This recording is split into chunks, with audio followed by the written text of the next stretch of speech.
말씀은 마태복음 제5장 7절 한 절을 제가 봉독합니다. 긍휼히 여기는 자는 복이 있나니 그들이 긍휼히 여김을 받을 것이며. 아멘.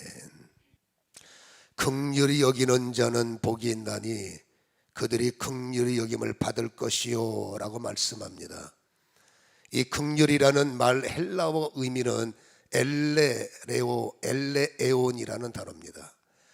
그리고 히브리 말은 나함이라는 단어고, 이 나함이라는 단어와 헤세드라는 단어는 동의어예요. 영어로는 여러분 컴패션이라고 말하는데, 이 컴패션이라는 말이 함께 고통을 나눈다 이런 뜻이란 말이에요. 이 말씀을 잘 소개하고 있는 내용이 예레미야 31장 20절에 보면, 그를 위하여 내 창자가 들끓으니 내가 반드시 그를 불쌍히 여기리라. 하나님께서 불쌍히 여길 때 그 사람의 애통, 컴패션이라는 말이 그 사람이 가지고 있는 고통, 우리가 통곡하는 내용을 하나님께서 함께 그 고통을 나눈다는 거죠. 이 나함이라는 원뜻은 자궁에서부터 시작됐기 때문에 마치 내 새끼를 품은 것처럼, 나의 생명을 품은 같은 느낌, 타인의 마음이 아니라 어미 된 마음이요, 아비 된 마음이요. 그리고 어떤 신음소리를 낼 때 남들에게는 그 신음소리가 들리겠습니까? 우리 까마귀 비유를 기억하세요? 하나님은 여러분 그 까마귀 새끼의 울부짖음 소리도 듣고 계신다라는 말씀 한 달 전에 나누었어요. 여러분, 하나님께서 이 긍휼이라는 단어가 왜 중요하냐면, 우리가 알고 있는 긍휼이라는 단어와 이 헤세드와 동의어로 쓰는 나함이라는 단어는 여러분 신의 성품의 단어입니다. 우리 영역의 단어가 아니라 하나님에게 속한 영역, 신의 속성이 이 바로 긍휼이기 때문에, 여러분 성도와 세상 사람이 다른 게 뭐냐라고 묻는다면, 하나님은 성도들이 긍휼로 장착되기를 원하는 거예요.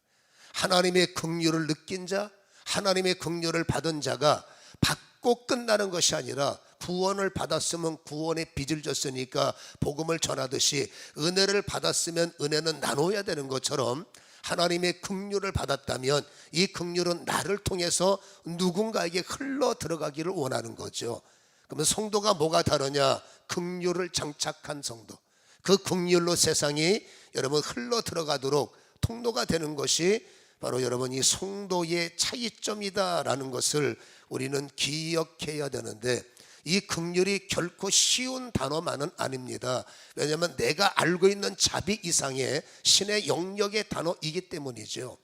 그들의 아픔을 내 창자가 끊어지듯이 느끼는 아픔, 그들의 고통의 소리를 그냥 귀뚝으로 듣는 것이 아니라 그들 소리에 마음이 아픈 것, 아마 여러분 그 부모와 자녀들의 관계는 그럴 거예요. 특별히 부모의 마음이 자녀들 아프고 자녀들 힘들면 창자가 끊어진다는 말 저는 몰랐어요. 근데 여러분 자녀가 아프고 나니까 이런 생각이 들어요. 내가 아팠으면 좋겠다. 아내가 아플 때는 아프지 않고 끝내버립니다. 남편이 아플 때는 남의 편이 아픈 거니까 신경을 덜 쓰더라고요. 그러나 내 자식이 아프면 창자가 아파요. 내 자녀가 아프면 진짜 마음이 아파요. 그게 아마 부모의 마음인데, 하나님의 이 긍휼은 그런 뜻이란 말입니다. 우리처럼 그냥 힘들어하고 뭐 돈 필요해 이게 아니죠. 이 하나님의 이 긍휼을 우리가 조금 더 이해하려면 이분의 영역을 한번 추적을 해보는 거예요. 여러분 누가복음에 보면 5장에 12절로부터 13절까지 보면, 나병 환자가 예수님을 찾아와서 무릎 꿇고 이렇게 말합니다. 주님이 원하시면 저를 고쳐줄 수 있지 않습니까? 라고 요청을 해요. 여러분 그때 13절에 주님께서 그 소리는 컴패션이죠. 그 소리를 들을 때 내 안에 뭐라고요? 함께 고통, 그가 당하는 고통, 그가 당하는 괴로움 주님이 함께 느끼시면서 13절에 이렇게 말씀합니다. 예수께서 손을 내밀어 그에게 대시며 이르시되 내가 원하노니 깨끗함을 받아라. 그리고 그분의 말은 권능이 있어서 나병 환자가 끊어져 버리죠. 여기서 하나님의 긍휼이 뭡니까? 나병 환자에게, 문둥병자에게 손을 내밀어 손을 대신다는 거예요. 여러분 나병 환자가 누굽니까? 성경으로 따지면 부정한 자예요. 여러분, 인간이 할 수 있는 부정한 자의 배려는 담을 쌓는 겁니다. 그리고 너네 이 담 안에서 살아. 이게 인간이 할 수 있는 최고의 배려예요. 그리고 그 인간은 나병 환자에 대해서 돌로 무장하고 있는 거예요. 너 만약에 거기서 나오면 돌로 너 때릴 거야. 나오지 말고 그 안에 가만히 있어. 이게 인간이 해줄 수 있는 나병 환자를 향한 긍휼이에요. 그들은 전염이 될 수 있기 때문에 누가 내 목숨 들고 전염병 환자를, 부정탄 환자를 내 가까이하겠습니까? 자식, 부모들도 여러분, 어머니 죄송하지만 가셔야 되겠어요. 격리하는 것이 그때의 모습인데, 예수님의 긍휼이 뭔지 아십니까? 나병 환자를 수용하는 겁니다. 경계석을 허물었어요. 우리가 산상수훈 첫 번째 산에 오르셨을 때 모습 기억하십니까? 예수님이 산에 오르셨고 백성들은 예수님 앞에 나왔어요. 예수님은 그것을 설교하시는 겁니다. 설교하시는 그 자리는 지성소예요. 여러분, 구약 성경에 백성들이 어떻게 하나님 앞에 정면으로 찾아와서 얼굴 쳐다보고 말씀을 들을 수 있습니까? 불가능하지 않습니까?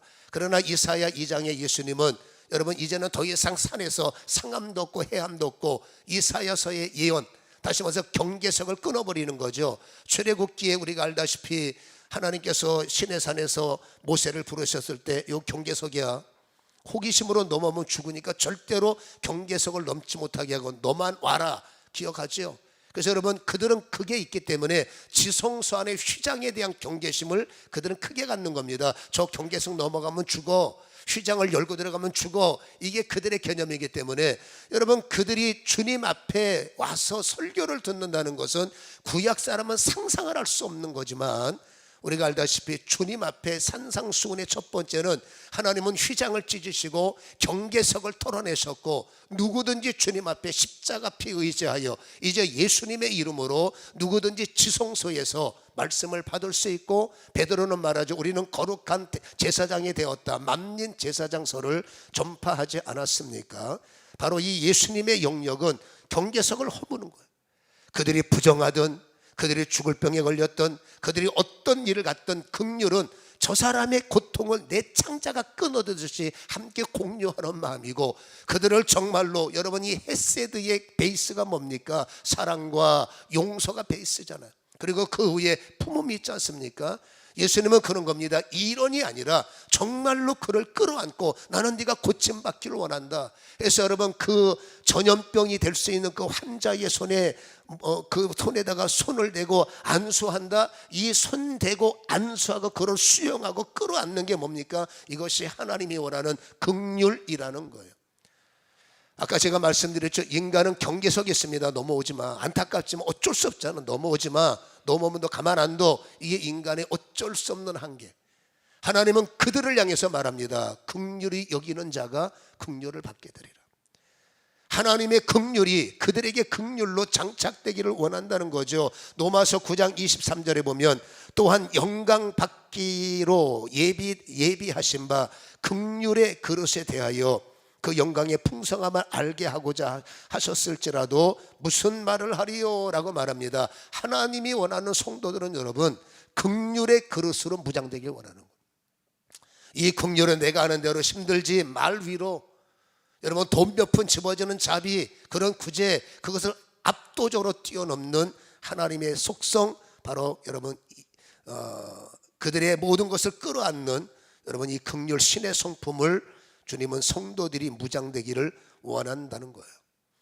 나인성 과부가 누가복음 7장에 보면 통곡을 하며 길을 갈 때 예수님은 그 통곡 소리를 그냥 지나칠 수가 없습니다. 이게 긍휼이에요. 그 여러분 괴로워하는 소리를 지나칠 수가 없어서 그 여인 앞에 주님께서 섰고 멈춰라 하셨어요.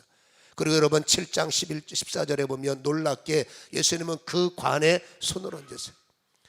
여러분, 인간의 영역은 가족이 상을 당했을 때 인간이 할 수 있는 최고의 여러분 친절은 무엇이 하십니까? 함께 가서 울어주는 거예요. 함께 눈물 흘리고 함께 격려해주고 함께 위로하고, 이거는 가능해요. 그러나 이 시대의 표현이 성경적이니까 이해하시기 바랍니다. 시신의 손을 대는 건 불가능해요. 이들은 여러분 시신은 어찌됐든 간에 여러분 정결하지 못하다라는 인식이 있기 때문에 그들은 여러분 시신 옆에서 그 가족 때문에 함께 고통을 당해주고 함께 눈물을 흘릴 수 있지만 그 시체를 여러분 손대는 것, 그건 그들에겐 불가능한 영역이에요. 그러나 예수님은 그 영역을 허무시고 여러분 처음 보는 사람의 시신 관에다가 손을 얹었다는 것은 시신의 손을 얹었다는 거죠. 그게 뭡니까? 여인의 그 아픔을 예수님께서 같이 컴패션하기 때문에 손을 얹으시는 거예요.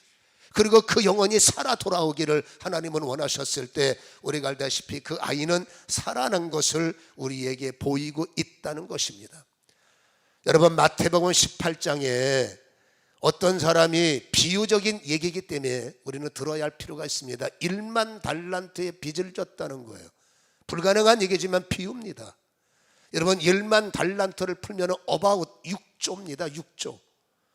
여러분 6조를 빚진다는 게 말이 안 되지만 그만큼 갚을 수 없는 빚을 여러분 마태복음 18장에 예수님은 탕감해 주시는 거예요.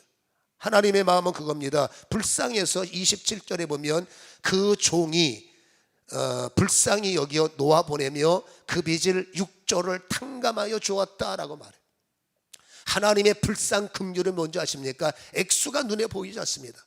이 돈이 있으면 그거 생각하지 않습니다. 하나님의 긍휼은 여러분 양가치를 따지지 않고 무조건 너의 영혼이 잘 되고 무조건 네 인생이 잘 되기를 기대한다. 이게 하나님의 긍휼이라는 거예요. 그 긍휼을 입은 인간의 한계는 어디일까요? 1만 달란트 빚진 자가 탕감받고 얼마나 기분 좋겠어요. 자유롭게 길을 가다가 너 잘 만났다, 너 일리 와. 한 사람이 멱살을 잡았다고 28절은 말합니다. 그 종이 나가서 자기에게 100데나리온의 빚을 진 동료 한 사람을 만나 붙들어 목을 붙잡고 이르되 돈 내나 빚을 갚으라 말하죠. 그때 여러분 29절에 내가 했던 토시 하나 안 틀리고 그 100데나리온의 여러분 사람에게 그 동료가 엎드려 간과 이르되 나에게 참아주셔서 나중에 갚겠습니다라고 했을 때 여러분 1만 달란트의 용서를 받은 이 사람은 30절에 허락하지 아니하고 라고 말합니다. 허락하지 않는다는 게 인간의 한계. 우리는 긍휼을 말하고 우리는 누군가에게 용서를 말하지만 그것도 생각을 해봐야 되는 겁니다. 내가 너를 용서할지 생각을 해봐야 되겠어. 내가 너를 탕감할지 고민 좀 해봐야 되겠어. 여러분 하나님을 향해서는 마음껏 탕감해 주시길 원합니다.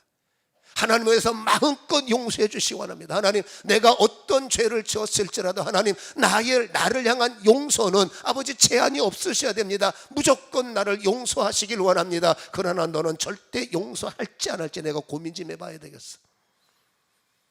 여러분 하나님은 긍휼의 그릇을 성도가 장착되길 원하지만 우리는 훈련 중에 있겠지만 여전히 나는 하나님 앞에 관대함을 받길 원하지만 우리는 누군가에게 관대하기가 부족하다는 걸, 나약하다는 것을 이 성경의 비유는 우리에게 보여주고 오히려 옥에 가둬버리는 몹쓸 짓을 하는 것이 용서받은 인간임을 우리에게 보여주고 있는 거예요. 여러분 선한 사마리아인의 비유 누가복음 10장은 우리가 알다시피 길을 지나가다가 생면부지입니다. 무슨 관계가 있습니까? 여행자인데 동네에 사시는 목사님도 동네에 사시는 장로님도 동네에 사시는 여러분 믿음 좋은 권사님도 부담스러워요. 저 사람 잘못 관계 맺으면 큰일 나니까 그냥 못 본 척하고 피해 다니죠. 혹시 압니까? 거기에 사람들이 몇 명 있으면 가서 위선적으로 아이고 도웁시다 돈 몇 푼 집어주고 긍휼을 표현하기 때문에 이런 말하는 거 이해하시기 바랍니다. 그거는 긍휼이 아니라는 거예요. 여러분 예수님은 생면부지임에도 불구하고 선한 사마리아인의 비교를 통해서 그 사람에게 접근을 했고 여러분 고날 텐데 나귀에서 내려서 그 사람을 태웠어요. 그리고 휴식처에 가서 그 사람을 내려놓고 가지고 있던 돈을 지불합니다. 그리고 돌아올 때 혹시 돈을 더 들면 내가 보증 쓸 테니까 이 사람을 꼭 좀 도와주셨으면 좋겠습니다. 이게 뭡니까? 불쌍히 여기는 긍휼이다 그 말입니다. 계산하고 따지고 돈이 얼마나 들까 얼마나 손해볼까 이거는 긍휼, 성경이 말하는 긍휼이 아니라는 겁니다. 여러분 얼마가 들어가든지 어떤 손실이 있든지 나에게 전염병에 타고 들어오든 내가 부정에 관에 손을 대서 부정하든 그것 따지지 않고 이 사람의 통곡이 내 통곡이 되고 이 사람의 눈물이 내 눈물이 되는 거예요. 그것을 가지고 있는 것을 성경은 여러분 긍휼이다, 신의 성품이다. 그러니까 인간 영역을 초월하는 거다 그 말이에요. 누가복음 4장 40절에 보면 주님께서 일일이 환자들에게 손을 얹어 기도하셨다라고 기록하고 있어요. 일일이 부정해도 손을 얹고 나빠도 손을 얹고 여러분 이래도 손을 얹고 애정이죠. 한 사람씩 다 일일이 손을 얹어 기도하시는 모습을 여러분 성경은 보여주고 있고요. 그러나 우리는 가려서 손대잖아요. 여러분 쓰면 뱉어버리고 달면 삼키는 게 어쩌면 우리의 한계가 아니겠습니까? 그러한 우리를 긍휼로 덮어주시고 이제 너도 긍휼을 베푸는 자가 되기를 원하노라. 너도 긍휼의 그릇을 갖기를 원하노라. 주님께서 말씀을 해주고 계신다는 거예요. 여러분 보세요. 우리가 이렇게 긍휼을 베풀면 들리는 게 뺏기고 손해보고 나한테 유익이 뭐가 있겠습니까? 라고 말하면 성경은 이렇게 표현하니까 말해드리는 겁니다. 기도하면 응답은 있지요. 예배 드리면 하나님께서 예배를 연락해 주시지요. 소원을 품으면 네 소원대로 되리라 하나님은 반응해 주시지요. 그런 논리로 말한다면 하나님께서 우리에게 긍휼을 베푸셨고, 그러니까 긍휼을 받아보지 않은 사람은 죽었다 깨어나도 긍휼을 나타낼 수 없어요. 우리는 왜 긍휼에 인색하냐? 의외로 하나님의 긍휼 속에 사는 것 같지만 여러분 긍휼 밖에 사는 것, 긍휼을 받지 못하기 때문에 긍휼을 흘려보낼 수가 없다는 거죠. 긍휼을 받아야 흘려보내는데, 여러분 긍휼이 여기는 자는 긍휼을 받는, 긍휼의 복을 받는다라는 말을 고민을 하다가 하나님께서 떠오르게 하는 말씀이 룻기서였어요. 여러분 나홈이라는 여인이 안타깝게도 어쩔 수 없는 상황에서 흉녀 때문에 고향을 떠났고, 그 다음에 모압 땅에 잠시 거주할 때 고통을 당했습니다. 남편이 죽었어요. 그리고 의지할 수밖에 없는 여러분 아들 둘도 죽었습니다. 무슨 팔자가 이렇게 기구합니까? 여러분 나는 이제는 아들도 죽고 남편이 죽었기 때문에 그 땅에 머물 이유가 없는 겁니다. 그래서 여러분 다시 나의 고향 땅으로 떠나가려 할 때 여러분 룻기서에 보면 자기 두 자부를 불러다가 이렇게 말합니다. 8절에 나오미가 두 며느리에게 이르되 너희는 각기 너희 어머니의 집으로 돌아가라. 너희가 죽은 자들, 남편이죠, 그리고 나를 선대한 것 같이 여호와께서 너희를 선대하기를 원하노라. 그 선대가 뭐냐면 여호와께서 너희에게 허락하사 각기 남편의 집에서 위로받게 하시기를 원하노라 하고 그들에게 입맞추며 그들에게 이제 내가 너에게 줄 수 있는 선대는 딱 하나, 집으로 돌아가. 여러분 이 나오미의 입장에서는 끝까지 그냥 자기 중심으로 살면 편안합니다. 두 며느리가 어떻게 하든지 먹여 살릴 거 아닙니까? 그 당시에는 그렇게 도장을 찍어주지 않으면 그들은 자유할 수가 없기 때문에 그냥 모르는 척하고 있으면 여러분 이 나오미의 인생은 어쩌면 두 며느리 때문에 먹고 사는 일에는 어려움이 없을 거예요. 그러나 여러분 나오미는 내 중심으로 그 며느리를 바라보지 않았어요. 여러분 이 두 며느리를 아무도 없는 상태에서 떠내보내면 결과는 불보다 뻔하겠지만 그래도 내 인생보다 더 두 며느리의 인생이 중요하기 때문에 하나님의 선대가 너에게 일어나기를 원하노라. 하나님의 헤세드가, 하나님의 라함이 너에게 나타나기를 원하노라. 이 말은 우리는 별 감흥이 없습니다. 왜냐하면 우리가 즐겨 쓰는 용어가 아니기 때문이에요. 그러나 여러분 이 사람들이 자주 쓰는 용어, 귀하지만 듣고 사는 용어가 헤세드라는 용어예요. 여러분 헤세드는 자비입니다. 하나님의 긍휼입니다. 여러분 아까 말했죠, 함께 고통을 나누는 거예요. 여러분 그렇기 때문에 헤세드라는 단어의 의미가 얼마나 헌신적이요 얼마나 귀하다는 걸 아는 겁니다. 하나님의 선대가 그건 뭡니까? 내가 해줄 수 있는 선대는 이것밖에 없다. 집으로 돌아가. 이 선대라는 단어, 헤세드라는 단어는 자기들끼리 통하는 겁니다. 내가 너희들 떠나면 불편해지고 너희가 떠나가면 나는 외롭고 너희가 떠나가면 나는 어떻게 될지 모르지만 그러나 그게 중요한 게 아니라 장래의 너희들의 인생이 중요하기 때문에 나는 너희들에게 선대, 너희를 축복하기를 원하노라. 나를 떠나서 너희 돌아가라. 여러분 오르바라는 며느리는 예 고맙습니다 밖에 안 됐어요. 그러나 한 심령은 말귀를 알아둘 줄 알고 한 심령은 그 헤세드라는 단어가 가슴을 파고 들어왔습니다. 그래서 여러분 나오미가 자기의 며느리 특별히 룻에게 하나님의 선대를 선포할 때 이 룻이라는 여인은 그 시어머니의 선대라는 말에 감동이 일어났다고 저는 보여지는 거예요. 여러분 그 헤세드의 긍휼을 입은 여러분 그 나오미의 며느리 룻이 자기의 시어머니한테 이렇게 말을 합니다. 16절에 룻이 이르되 내 어머니를 떠나며 어머니를 따르지 말고 돌아가라. 강권하지 마세요. 어머니께서 가시는 곳에 나도 가고 어머니께서 머무시는 곳에 나도 머물겠나이다. 어머니의 백성이 나의 백성이 되고 어머니의 하나님이 나의 하나님이 됩니다. 어머니께서 죽으시는 곳에서 나도 죽어 거기 묻힐 것입니다. 만일 내가 죽는 일 외에 어머니를 떠나면 여호와께서 내게 벌 내리시고 더 내리시기를 원합니다. 18절에 나오미가 룻의 결심을 보고 어쩔 수 없네 라고 수용을 하죠. 여러분, 한 젊은 여인이 시어머니가 뭐가 좋다고 평생을 여러분 고백하겠습니까? 그것은 긍휼의 심이라는 거예요. 여러분, 나오미가 나를 향해서 선대를 베풀겠다라는 말에 이 룻은 감동이 온 거죠. 긍휼을 입을 때 나도 오히려 따지면은 여러분, 이 룻의 입장이 볼 때는 저 시어머니를 내가 긍휼을 베풀어야 돼.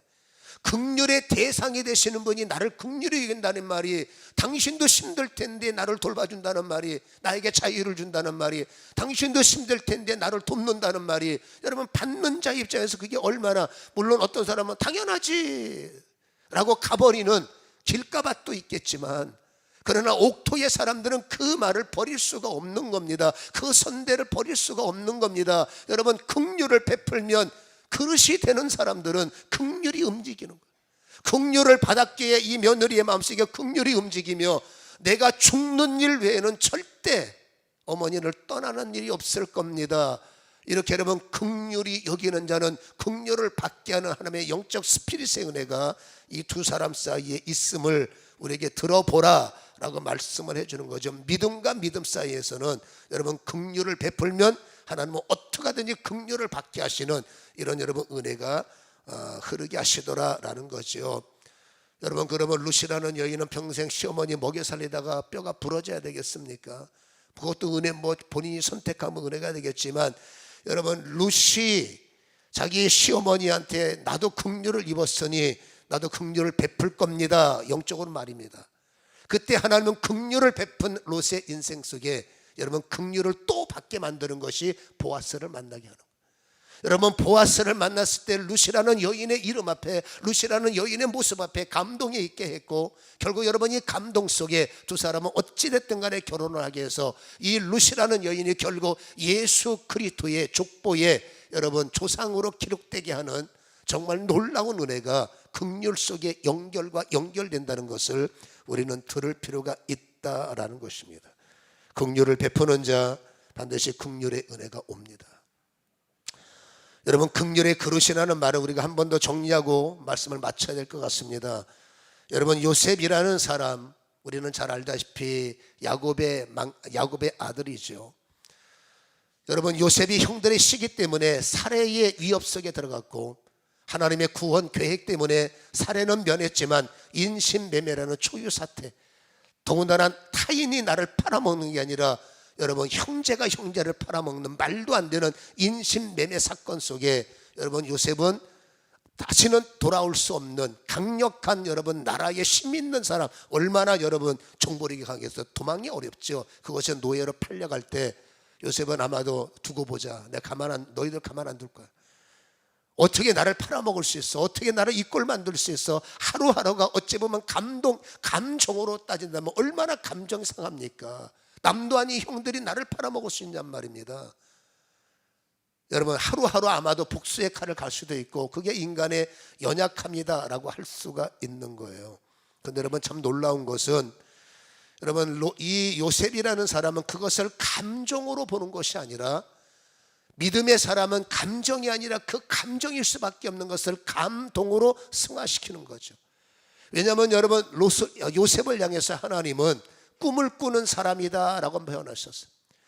여러분, 요셉은 꿈을 꿀 때마다 두 가지 꿈이 날마다 보이는 겁니다. 하나는 볕단이 내 앞에 엎드려지는 꿈이에요. 또 하나는 여러분, 해와 달이 내 앞에서 엎드려지는 꿈이에요. 그 꿈 때문에 형들이 열받았지만 아무튼 하나님은 꿈 꿀 때마다 볕단이 내 앞에 엎드려지고 해와 별이 내 앞에 엎드려지는 거예요. 여러분, 이것을 우리는 실상이라고 합니다. 하나님이 주시는 꿈이니까 실상이죠. 그러나 눈을 떴던 현상은 어떤 일이 벌어집니까? 볕다는 사람들이에요. 여러분, 분명히 하나님은 어느 순간에 저 볕단들, 저 사람들이 네 앞에 무릎 꿇을 날이 올 것이다 라고 믿고 가는데, 여러분, 눈을 떴더니 내가 사람들 앞에 무릎을 꿇고 있는 겁니다. 노예의 신분은 무릎 꿇은 신분이에요. 노예의 신분은 여러분 무릎을 꿇어야 사는 존재입니다. 여러분 저 사람들이 내 앞에 무릎을 꿇을 줄 알았는데 오히려 눈을 떠보는 현상은 어떻습니까? 무릎 꿇고 살아가고 무릎 꿇고 끌려가는 말도 안 되는 현상이 일어난 거예요. 우리는 여러분 기도하고 예배드리고 현상을 보며 시험 드는 거예요. 하나님 왜 하나님은 축복의 사람이라고 말씀하셨는데 왜 현실은 이 정반대로 갑니까? 그걸 감정해서 끝나버리면 교회를 바꿔보든지 잘못 없는 목사도 바꿔보든지 여러분 이런 현상 바꾼다고 됩니까? 꿈은 이루어질 때 과정 긍휼의 그릇이라는 걸 만들어 역사가 나타나는데 여러분 그렇지만 감사한 것은 요셉은 눈에 보이는 현상으로 실상을 부셔버리지 않았어요. 하나님은 반드시 꿈을 이루시고 하나님은 믿을만하고 하나님은 신실하기 때문에 여기에는 틀림없이 하나님의 뭔가 섭리가 계실 거야 그러면서 인내하며 하나님의 꿈을 잃어버리지 않으니까 여러분 마지못해 사는 인생에도 기쁨이 있고 어쩔 수 없는 고탄에 그 초침이 움직여도 요셉은 웃으면서 초침을 맞이했고 웃으면서 아침을 맞이했고 웃으면서 하루를 정리하는 그러니까 누가 봐도 뭡니까? 참 애가 괜찮은 아이인 거예요. 항상 얼굴에 여유가 있고 뭔가 모르는 여러분 보디발 장군이 갖지 못하는 그 평강이 스쳐 지나가는 그 아이 몸에서 스피릿이 흘러나오는 거예요. 저 아이 참 특별한 아이다. 일부러 그런 게 아니지 않습니까? 일부러 앞에서 쇼를 한 게 아니지 않습니까? 그러면서 이 보디발 장군 눈에 띄었기에 그 여러분 보디발 장군이 요셉을 스카우트해서 자기 대신에 모든 것을 관리할 수 있는 여러분 열쇠와 인감 도장을 맡겨버리지 않습니까? 그러니까 여러분 보세요. 사람들이 봉급 받으려면 요셉 앞에 무릎 꿇어야 돼. 사람들이 여러분 좀 더 편하게 지내려면 요셉 앞에 잘 보기 시작해야 돼. 결국 하나님께서 그것이 전부는 아니지만 여러분 하나님의 실상이 어느 순간 훈련을 돌파하고 나니까 여러분 꿈이 꿈대로 이어지는 문들이 시작되더라는 살만했습니다. 오래 못 가더라고요.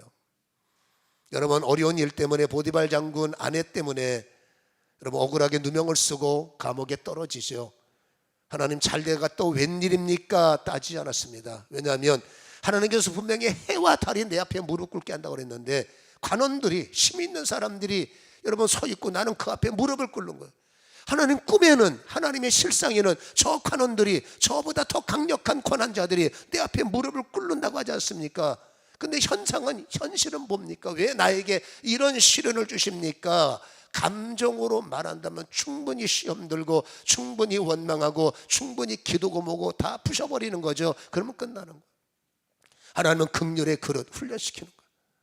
여러분 거기서도 당신의 믿음을 잃어버리지 않고 하나님께서 어떤 섭리가 있을까요? 버텼을 때 우리는 어떤 결과인 줄 알지 않습니까? 결국 바로 왕의 꿈을 풀어주고 그는 바로 왕 다음으로 랭킹 넘버 2가 된 거죠. 그리고 모든 애굽의 실권을 가지고 행정을 움직일 때 그 아버지가 사는 형들이 사는 땅에 문제가 생겼어요. 흉년. 형들은 여러분 식품을 구하기 위해서 어쩔 수 없이 여러분 애굽 그 땅까지 올 수밖에 없었고 그 식물을 사기 위해서 자기 동생 발 앞에 무릎을 꿇는 처지가 된 거예요. 여러분 요셉이 볼 때는 기회가 온 거죠. 내가 이 날을 기다렸다 할 수 있어요. 감정으로 따지면 저것도 그냥 두면 안 됩니다. 내가 당신들 때문에 죽을 고생했고 당신 때문에 얼마나 많은 시간을 소리해본 줄 알았냐. 너희들 가만 안 둘 거야. 충분히 감정 오르면 그럴 수 있죠. 그러면 하나님께서 그런 그릇을 쓰시겠냐 그 말이에요. 세상 말로 말하면 밴댕이 소갈딱지 같은 그릇에 하나님께서 복을 주시겠냐 그 말이에요. 창세기 45장 4절에 보면 그 형제를 앞에 놓고 요셉이 이렇게 말합니다. 요셉이 형들에게 이르되 내게로 가까이 오세요. 그들이 가까이 가니 이르되 나는 당신들의 아후 요셉이니 당신들이 애굽의 판자다. 이때 얼굴 못 보셨죠? 나는 이들의 형들의 얼굴을 봤어요. 내가 성경에서 봤어요. 얼굴이 이러면 창박해지고 여러분 큰일 난 거죠. 얼마나 두려움. 내가 죽였던 돈을 받고 팔아먹었던 보니까 요셉인 겁니다. 근데 여러분 애굽의 총리가 되어 있습니다. 이건 결과 뻔한 거 아니겠어요? 근데 여러분 요셉은 그들에게 여러분 원수를 갚지 않고 성경에는 원수를 뭐라고요? 사랑으로. 여러분 저주를 갚지 않고 저주를 축복으로. 이게 긍휼이라는 얘기예요. 5절에 이렇게 말합니다. 당신들이 나를 이곳에 팔았다고 해서 근심하지 마십시오. 한탄하지 마십시오. 하나님의 생명을 구원하시려고 나를 당신들보다 먼저 보내셨습니다. 이게 실상이라는 거예요. 여러분 45장 8절에는 결정적인 말을 던지죠. 그런즉 나를 이리로 보내신 이는 당신들이 아니요 하나님이시라. 하나님이 나를 바로에게 아버지로 삼으시고 온 집의 주로 삼으시며 애굽 온 땅의 통치자로 삼기 위해서 당신들을 잠시 쓴 것뿐입니다. 좋은 것은 아니지만. 여러분 이게 뭡니까? 긍휼의 도구라는 거예요.